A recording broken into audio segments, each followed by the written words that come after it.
I met Daniel 6 years ago at a mutual friend's party. He was different from anyone I'd ever known. Quiet, steady, and a little mysterious. There was something about him that made me feel instantly comfortable. We talked for hours that night, and by the end of the evening, I knew I was already falling for him. He was everything I'd wanted in a partner. Kind, thoughtful, and incredibly intelligent. I was living in a small apartment in the city at the time, and when we started seeing each other more seriously, he invited me to move in with him. His place was nothing like I had imagined. It was warm and welcoming, with big windows that let in the afternoon sunlight and an open-plan kitchen that felt like the heart of the house. He'd designed it himself, and I could see his passion in every detail. But there was something else I hadn't quite prepared for. The fact that Daniel wasn't alone. He had a 16-year-old son, Josh, from his previous marriage. I'd heard about Josh before I met him, but there's only so much you can learn from stories. Daniel's ex-wife had moved across the country when Josh was younger, and since then, Daniel had raised him mostly on his own. Josh was a quiet kid too, not the kind to show a lot of emotions on the surface. He kept to himself, did well in school, and had his group of friends. But when I came into their lives, it was a whole new dynamic. I was suddenly part of his world, and I wasn't sure how to fit in. I had always wanted kids, but at that point, I wasn't even sure if I was ready to step into the role of a stepmother. It felt like a big responsibility, one I wasn't sure I could handle. I didn't want to overstep or come on too strong, so at first I just tried to blend into the background. I'd help around the house, make dinner when Daniel was working late, and make sure there were clean clothes in Josh's room. It felt like the right approach, slow and steady. Josh, though, wasn't exactly the warmest person when it came to me. He didn't push me away, but he wasn't exactly welcoming either. There were moments when I caught him looking at me, but it was more out of curiosity than anything else. He'd nod if I said hello, but that was the extent of our interaction. I wanted to build a relationship with him, but it wasn't going to be easy. Over time, I kept telling myself that things would settle. I didn't want to rush it or make him feel like I was trying to replace his mother. She had been a big part of his life before the divorce, and I knew there was probably some resentment about the whole situation. I couldn't change that, but I could be patient. So I kept doing what I knew how to do, make the house a place where they both felt safe and loved. But no matter how hard I tried, it always felt like there was an invisible wall between Josh and me. Daniel didn't seem to notice it as much, and when I'd bring it up in conversation, he'd reassure me that it would just take time. But the silence hung in the air, and it was hard to ignore. I remember one night, early on, when I was cooking dinner and Josh walked in. I was used to him being in the living room or in his room, but this time he just stood there watching me for a while. His gaze wasn't angry, but it was intense, like he was studying me. I felt a little uncomfortable, but I tried to act normal talking about the dinner I was making. He barely responded, just gave a small grunt and walked away. That was the first time I realized how strange the whole situation felt. It wasn't that I thought Josh didn't like me. It was just that he didn't seem to want anything to do with me. I couldn't figure out if that was normal for a teenager or if it was something else. As the days passed, I stayed in my role, quiet, patient, doing the little things that I thought would help ease the tension. I wanted to believe that eventually, Josh would warm up to me. I knew I couldn't rush it, but it wasn't easy. It wasn't like there was any grand confrontation or anything.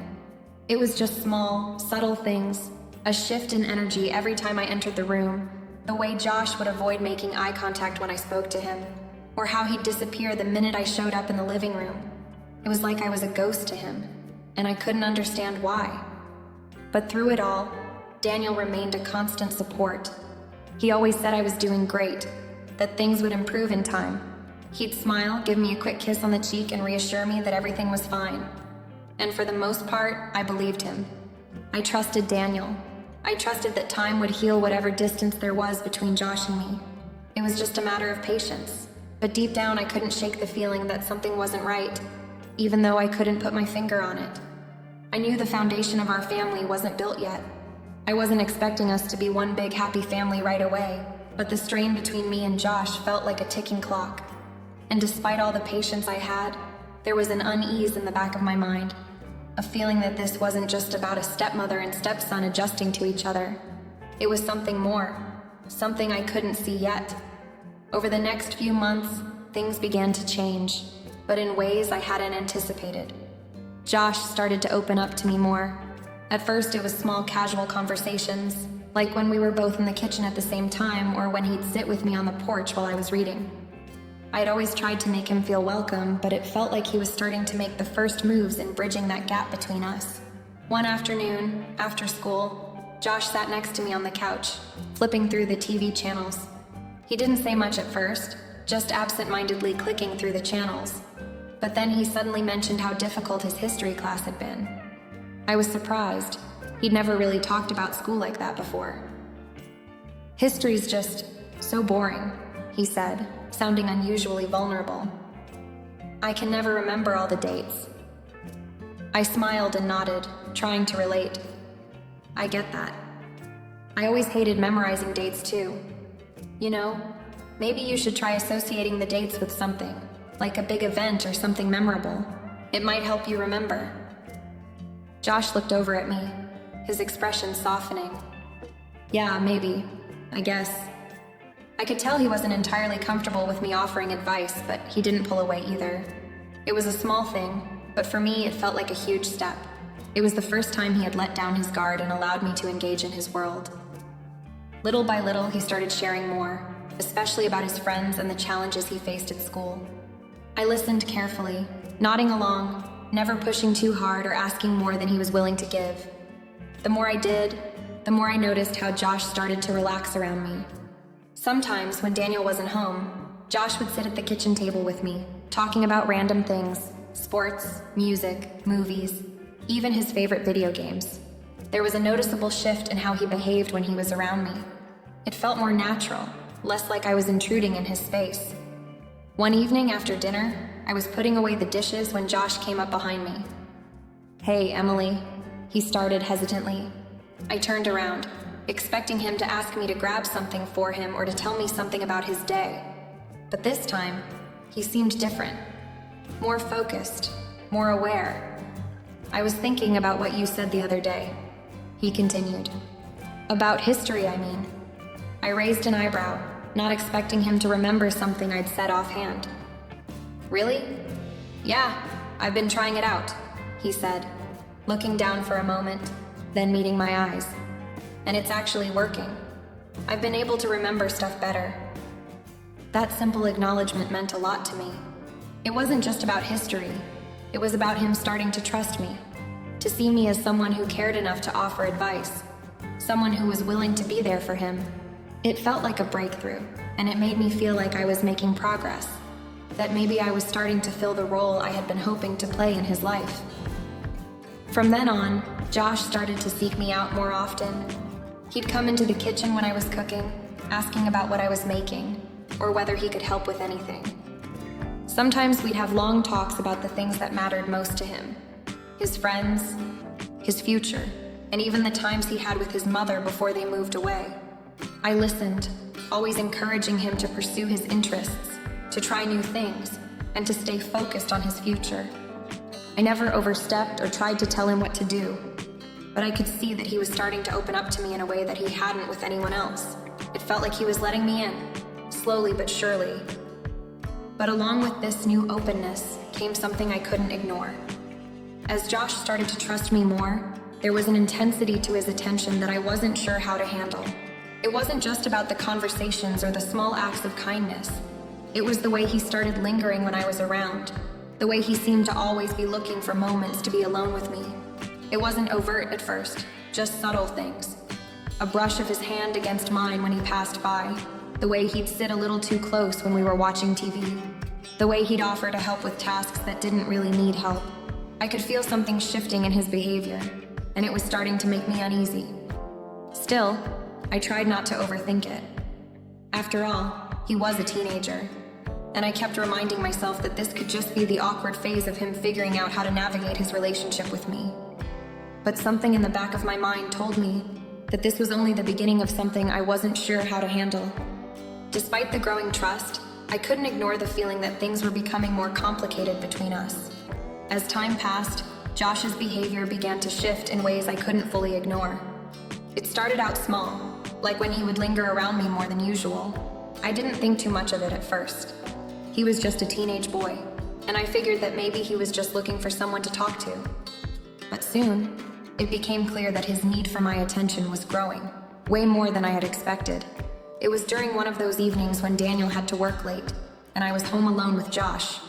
We were sitting in the living room, watching a movie together. He had his legs stretched out across the couch, and I was sitting at the edge, my legs tucked underneath me. The movie was playing, but I could feel him looking at me more than the screen. Every few minutes, his gaze would shift toward me, and I'd catch him staring out of the corner of my eye. It wasn't just a glance, it felt intense, like he was trying to figure me out in some way. I'd turn my head to meet his eyes, and he'd quickly look away, almost as if he'd been caught. One night, he offered to help me in the kitchen after dinner, which wasn't unusual. But this time, his offer seemed more deliberate, as if he was trying to get me alone. As I washed the dishes, he stood beside me, moving just a little too close. "Do you need anything else?" he asked, his voice lower than usual. There was something in his tone that made me pause. "I think we're good," I replied, glancing at him. But Josh didn't step away. Instead, he remained right next to me, reaching for a plate. His fingers brushed mine, just for a moment. The contact was light, but it sent an unexpected chill down my spine. I told myself it was just an accident, that maybe I was overreacting. But the discomfort didn't fade. It lingered in the air between us, thickening with each passing day. The next time we were alone together, Josh suggested we go for a walk in the park after dinner. Normally, I would have agreed without thinking twice, but something about his insistence made me hesitate.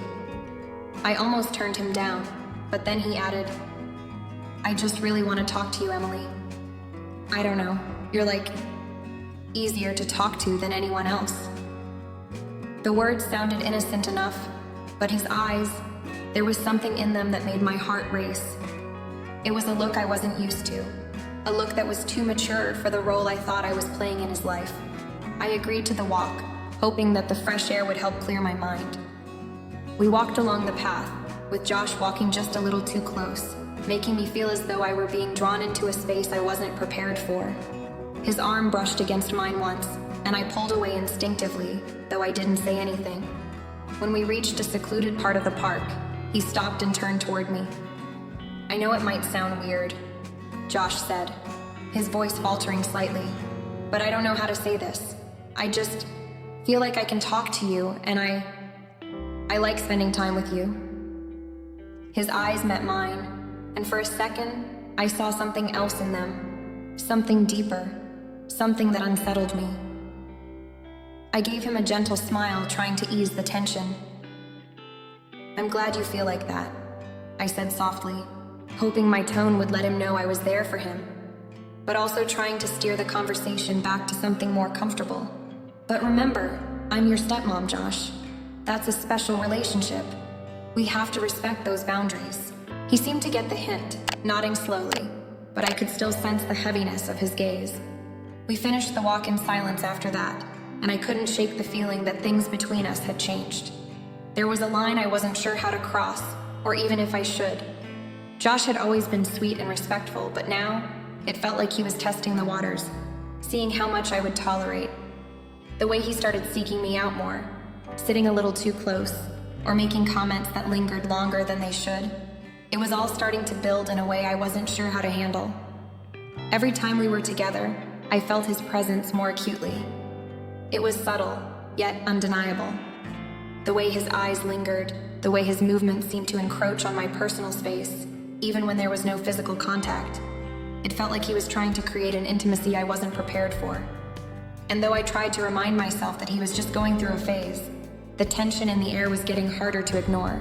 I found myself becoming increasingly uncomfortable around him, not because of anything he said directly, but because of the weight of his unspoken feelings that seemed to fill every room we were in. It happened one evening, just like the others, when Daniel had to work late again. The house was quiet, and the only sounds were the hum of the refrigerator and the distant ticking of the wall clock. I was in the kitchen, cleaning up after dinner when Josh came in, his footsteps slow, almost deliberate. He stopped at the doorway, looking at me as if he were debating whether to say something. I didn't think much of it at first, but the way he lingered, the way his gaze felt heavier than usual, made me pause. "Emily," he said, his voice softer than usual, almost hesitant. I turned around, a dish still in my hands, and smiled. "Yeah?" He took a step closer. I've been thinking a lot about something lately," he began, his tone almost serious, too serious for just a casual conversation. "I don't know how to say it, but I think you should know." I felt the hairs on the back of my neck stand up. I had no idea what he was about to say, but something in the air shifted. My stomach tightened, and I set the dish down slowly, wiping my hands on the towel, preparing for whatever was coming. Josh's eyes were fixed on me, and there was a nervousness in his expression that I hadn't seen before. He was usually confident, sometimes quiet, but never like this. I've been feeling something, and I don't know if it's right or if it's just, I don't know, but I think I need to tell you." He paused, taking a breath, his hands fidgeting at his sides. "I think I have feelings for you, Emily. More than I should. More than what's appropriate." I froze. The words hit me like a physical blow. I couldn't process what I was hearing. It felt like time had stopped, and for a moment, everything around us went quiet. The only thing I could hear was the rush of my own heartbeat, thundering in my chest. My mind raced to catch up, to make sense of what he had just said. I swallowed hard, my voice coming out as steady as I could manage. "Josh, no. That's not okay. You're my stepson. That's not how this works." My words felt firm, but inside, I was trembling. I could see the hurt flash in his eyes, and my heart ached for him, but I knew I had to be clear. There was no other way. Josh's face flushed with embarrassment, and he quickly averted his eyes, his hands clenched tightly at his sides. He looked like he regretted saying anything at all. "I didn't mean to make you uncomfortable," he muttered, his voice barely above a whisper. I don't know. I thought you were someone I could talk to, someone who understands me." I took a step toward him, my voice softer now. "I do understand you, Josh. I care about you, but this is not something we can talk about like that. You're a great kid, but you're also Daniel's son and your family. I love Daniel, and I can't let this go any further." I could see the weight of my words sinking in. Josh stood there looking defeated, his shoulders sagging, and for a moment I felt a wave of sympathy wash over me. This wasn't his fault entirely. He was going through something I didn't fully understand, but I had to make sure we stayed on the right path, even if it hurt him in the moment. "I'm sorry," he said quietly, his voice almost lost. "I shouldn't have said that. I didn't mean to cause any trouble." I nodded, feeling a pit form in my stomach. "It's okay, Josh," I said, though I wasn't sure if it really was. "We just need to focus on what's right here. We're family, and that's all that matters." I watched him as he turned away, slowly retreating to his room. The silence that followed was deafening. The weight of what had just transpired settled heavily in the pit of my stomach. What did this mean for us? For me? For our family? As I stood there in the quiet kitchen, I knew things could never go back to how they were before. Something had shifted, something that couldn't be undone. I could only hope that this was a phase, that Josh would move past it, and that our family would somehow find a way to heal from the tension that now lingered in every room we shared. The next few days felt like a blur. I went through the motions of daily life, but my mind was constantly racing, replaying that moment in the kitchen over and over again. Josh's words echoed in my head, and I couldn't shake the uneasy feeling in the pit of my stomach. How had we gotten here? How had things gotten so complicated, so quickly? I tried to act normal around Josh, but it was impossible. Every time he came into a room, I felt his presence like a weight pressing down on my chest. His gaze lingered too long. His attempts to be close, to be near me, felt like a constant reminder of the tension between us. I didn't want to make things worse, but I could feel myself withdrawing from him, just trying to keep my distance, both physically and emotionally.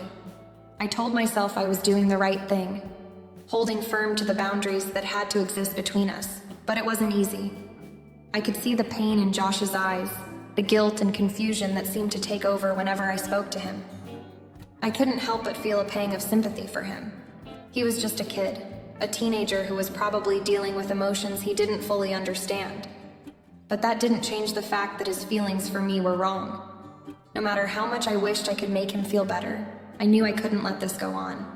At the same time, I didn't want to push him further away. He was Daniel's son, and despite the discomfort, I wanted to help him navigate through whatever it was he was struggling with. But how could I do that when every interaction with him now felt like walking on a tightrope? It wasn't just the awkwardness that bothered me.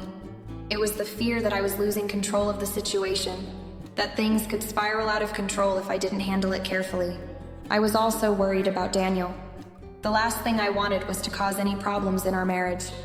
Daniel and I had always been close, and we had worked hard to build a life together. But I couldn't shake the feeling that if I told him everything, it would shatter our relationship. How could I explain this to him without him feeling betrayed by both me and his own son? In the quiet moments when I was alone, I wondered if I was doing the right thing by keeping this all to myself. Was I protecting Daniel, or was I just burying the truth to avoid facing the uncomfortable reality of what was happening? I knew deep down that I couldn't keep pretending like everything was fine, but I wasn't ready to confront the consequences of telling Daniel the whole truth. What if I ruined everything? What if this was something that couldn't be fixed? I thought about how things used to be, before Josh started showing signs of his feelings, when everything felt simpler, when I could just focus on being a good wife and stepmother without the weight of this new, heavy burden. I wanted to protect Josh from further embarrassment, from whatever internal conflict he was dealing with, but I also needed to protect myself, my marriage, and our family. Every day felt like I was walking on eggshells, trying not to make the wrong move, to avoid upsetting the delicate balance that had been disrupted. I knew I couldn't go on like this much longer. Something had to give. But I also knew that whatever decision I made would have consequences, and that fear, that uncertainty, was starting to weigh on me more than I cared to admit. The next few days felt like a blur. I went through the motions of daily life. A few days had passed since that night in the kitchen, and everything felt heavier. The air between Josh and me was thick with unspoken words. He avoided eye contact when we passed each other in the hallway, and the once casual conversations we'd shared now felt forced, awkward. It was clear that he was still struggling with his feelings, and I could see the guilt written all over his face whenever I caught his gaze. Then, one evening, as I was finishing up dinner in the kitchen, Josh walked in. His usual confidence was gone, replaced with a quiet vulnerability that immediately put me on edge. He stood there for a moment, as if trying to find the right words, before he spoke in a low voice, barely above a whisper. "Emily, can we talk?" I felt a knot form in my stomach. I hadn't expected him to come to me like this, but at the same time, part of me knew it was inevitable. He had to address what had happened. I nodded, setting the spoon down on the counter and wiping my hands on the towel, trying to calm my racing heart. "Of course, Josh," I said, trying to keep my voice steady, though my mind was already on high alert. "What's on your mind?" He took a deep breath, looking down at the floor, clearly struggling with what he was about to say. I'm really sorry about everything.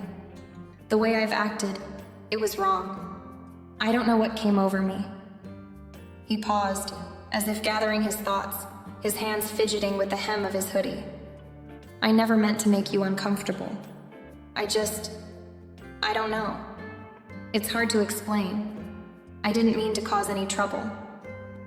His words were sincere. I could hear the regret in his voice, but it wasn't just his apology that hit me. It was the uncertainty in his eyes. It was as though he was still trying to make sense of everything that had happened. I knew this wasn't something he had planned, something he had intentionally set out to do. It was the result of confused emotions, the complicated dynamics of a blended family, and the challenges that came with growing up. "I appreciate you apologizing, Josh," I said softly, trying to keep my voice gentle. "But what you're feeling, it's not something we can just sweep under the rug. This isn't something that can just go away overnight. We need to figure out how to move forward from here." Josh's face flushed with embarrassment, and he quickly looked away, his eyes clouded with confusion. "I don't know what's going on with me, Emily. I never meant to hurt you, but I don't know how to stop feeling this way. It's like I can't control it." and I don't know what to do with all these feelings." The words hung in the air between us, heavy with the weight of unspoken truths. I could see the internal conflict waging within him, the emotional turmoil that he didn't fully understand. He wasn't just apologizing for his actions, he was apologizing for something deeper, something that he didn't even know how to articulate. I took a deep breath, my heart aching for him, but also knowing that the line had to be drawn here. "Josh," I began, choosing my words carefully, "you're going through a lot right now, and I understand that. But we can't let these feelings control us. What you're feeling, these emotions you're struggling with, they're not healthy, and they're not something that can be acted on." Josh nodded slowly, his eyes brimming with uncertainty, but he didn't say anything. I could tell that he was still processing everything, trying to understand what had happened, why it had happened, and what it meant for him moving forward. "I don't want to lose our relationship, Emily," he said quietly, almost pleading. "You've been like a mother to me. I don't want to mess that up. I don't know what I'm supposed to do." His words struck a chord deep within me. I felt a mix of emotions, sympathy, frustration, and a deep sadness. I didn't want to push him away. I wanted to be there for him, to help him work through whatever he was going through. But I also knew that my responsibility was to maintain boundaries, to protect myself and our family. "We'll figure this out, Josh," I said, my voice firm yet compassionate. "But we need to take a step back. You need time to sort through your feelings, and I need to make sure that I'm keeping the right boundaries in place." Josh nodded again, looking both relieved and still uncertain. "I'll try," he said softly. "I don't want to hurt anyone. I just don't know what's going on inside me." I gave him a small, reassuring smile, though inside, I felt anything but certain. I didn't know what the future held for us, whether things would go back to normal or if the cracks would continue to widen. But for the first time since this whole thing started, I felt a small glimmer of hope. Maybe, just maybe, we could work through this together. But I knew that it wouldn't be easy, and the road ahead was still uncertain. The days that followed Josh's apology were a blur of tension, uncertainty, and a lingering sense of dread. I had spent so much time trying to navigate the situation on my own, trying to keep everything under control. But the weight of it all was starting to wear me down. Every conversation with Josh felt strained, and every interaction with Daniel seemed to carry an undercurrent of something unsaid. I could feel the distance growing between Daniel and me, though neither of us had directly acknowledged it. We both went through the motions. He at work, me managing the household, but the emotional distance was palpable. The truth hung like a dark cloud over me, and I realized that I could no longer keep it to myself. The fear of how Daniel would react, the dread of what this would do to our family, kept me up at night. But I knew deep down that hiding the truth wasn't an option anymore. If I didn't tell him, if I didn't come clean about what had been happening, the rift between us would only deepen. It was tearing me apart to keep the secret, to carry the burden alone, and I hated the thought of losing Daniel because of my silence. That evening, after dinner, when the house was quieter and the weight of the day settled on us both, I knew it was time. We sat together on the couch, the soft hum of the television barely cutting through the thick silence that had settled over us. I could feel my heart pounding in my chest, my hands trembling in my lap, but I had no choice. I had to speak. "Daniel," I began, my voice barely a whisper. "There's something I need to tell you." He turned to me, his brow furrowed, sensing the seriousness in my tone. "What's going on, Em?" I hesitated, my mind racing. How could I even begin? The words felt foreign in my mouth, but I knew I couldn't delay any longer. "It's about Josh," I said, my voice faltering. "There's something that's been happening, and I didn't know how to tell you." Daniel's expression shifted, confusion clouding his features as he looked at me intently. "What do you mean? Is everything okay with him? With us?" I nodded, but the words felt stuck in my throat. I had to choose my next steps carefully, but there was no easy way out of this. The truth was going to hurt, no matter how gently I tried to deliver it. "Josh he's been acting differently," I began, choosing my words with great care. "He's been seeking my attention in ways that are not appropriate, Daniel. I didn't want to make you worry, and I didn't know how to handle it on my own. But it's gotten to a point where I can't ignore it anymore. Daniel's eyes widened, and for a moment I thought I saw a flash of anger. But then, his expression softened, and the pain in his gaze mirrored my own. He wasn't angry at me. He was angry at the situation, at the son he loved being in such turmoil. "What do you mean?" he asked, his voice steady but filled with concern. "Has he said something to you?" I took a deep breath, trying to steady myself. "Yes, a few days ago he confessed that he had feelings for me, beyond what a stepson should. I tried to talk to him, to make him understand that what he was feeling wasn't right, but it hasn't been easy. He's been apologizing, but the tension is still there, Daniel." The words felt like they weighed 1,000 pounds, and I could see the shock ripple through Daniel's face. For a moment, he didn't speak. He just sat there, frozen, as if trying to process what I had just said. I could feel his disbelief, his hurt, his confusion swirling in the silence. After a long pause, he spoke again, his voice low. "I don't know what to say, Emily. I never imagined something like this happening, especially with my own son." His voice cracked slightly, betraying the pain he was feeling. "I don't know how to handle this." I reached out to him, my hand shaking slightly as I placed it on his. "I didn't want to hurt you, Daniel. I've been trying to figure out what to do, how to fix this without breaking everything. I've been trying to manage it on my own because I didn't want to add more stress to your life, but it's been eating me up inside. I'm sorry I didn't tell you sooner." Daniel shook his head, his face a mixture of sorrow and frustration.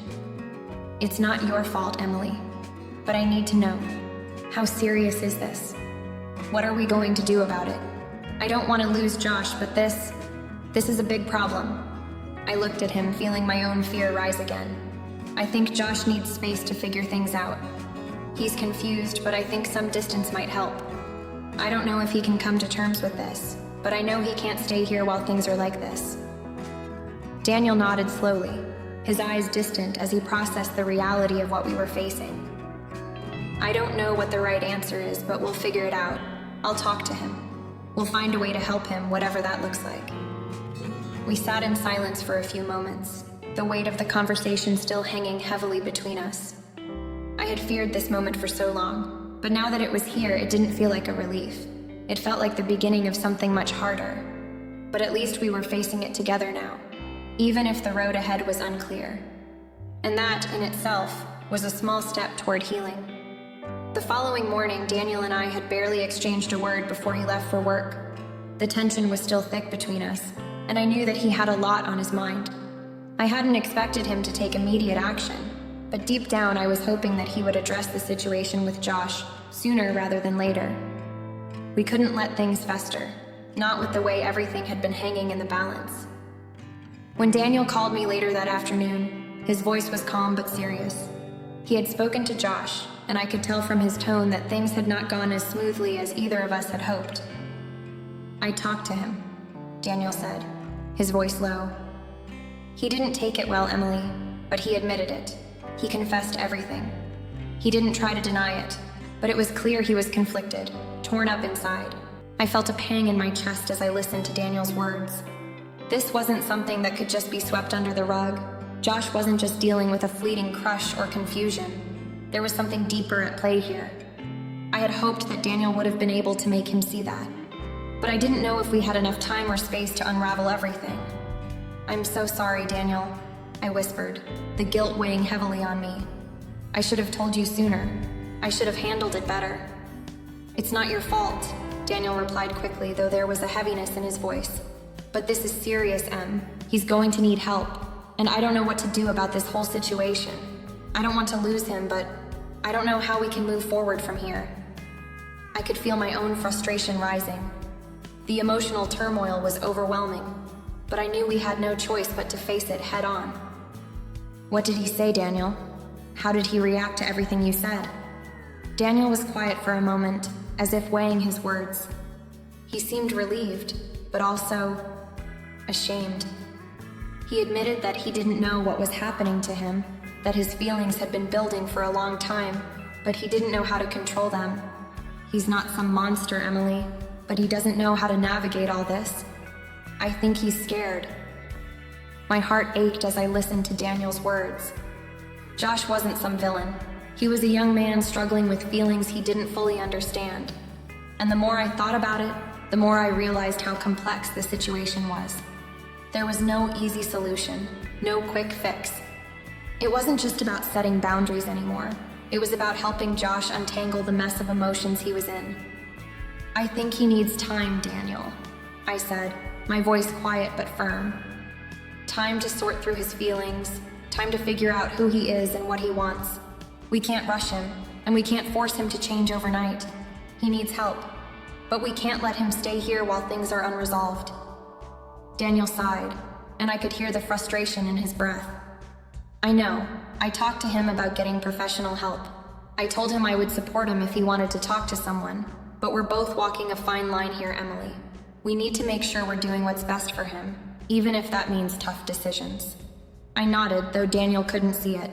I understood the difficulty of what lay ahead, but I knew he was right. The situation wasn't going to resolve itself, and as much as I wanted things to go back to normal, I had to accept that the path ahead would be difficult, uncertain, and long, but we had to take it, together. Do you think he'll go for it? I asked, my voice filled with both hope and doubt. I don't know, Daniel replied. He's not exactly receptive right now, but I'm hoping he'll come around. He can't continue like this. He needs help, and we can't give him everything he needs, but I'll do my best to get him the support he needs. I nodded again, trying to steady my emotions. Thank you, Daniel. I know this isn't easy for you. I don't know what I would have done without you. We'll get through this, Emily, he said with a note of finality. We just have to take it one step at a time. That evening, when Josh returned home from school, the atmosphere was even more charged than it had been before. I knew it was only a matter of time before I would have to face him and talk about what had happened. But for now, I focused on maintaining a sense of normalcy, hoping that in time, the wounds would begin to heal, even if they couldn't be fully fixed just yet. As I made dinner that night, I couldn't help but think about the road ahead. The confrontation with Josh was just the beginning of a long and painful journey. But one thing was certain. We would move forward as a family, even if it meant taking difficult steps and making tough decisions along the way.